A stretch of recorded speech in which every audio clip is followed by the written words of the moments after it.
compassion, empathy, I would say. Going back to the age of 10, the one person, and for the record, I'm 52 years old, and the one person who has influenced me the most in my life was my 3-month visit to Yemen with my grandfather.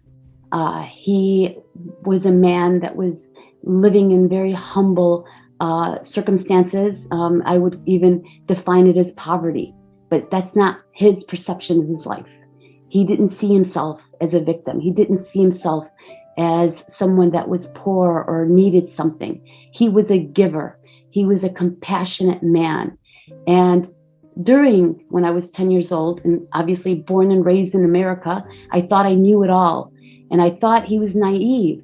I thought he really, like, how could you be giving your money away? How could you be giving your time away to people that you barely know? I remember clearly walking with him in the streets of Aden and him stopping and giving money to a Somalia woman. She wasn't even a person of our, region or cultural. She was from a different country.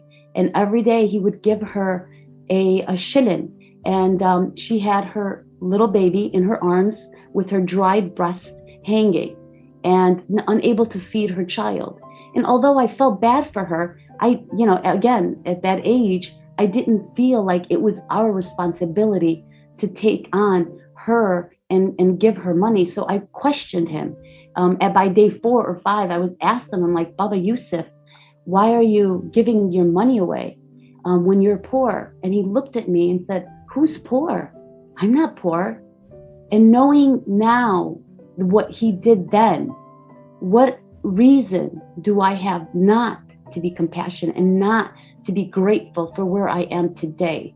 And when I give in his name. And so I believe I love my parents, and I've been around many people that have inspired me.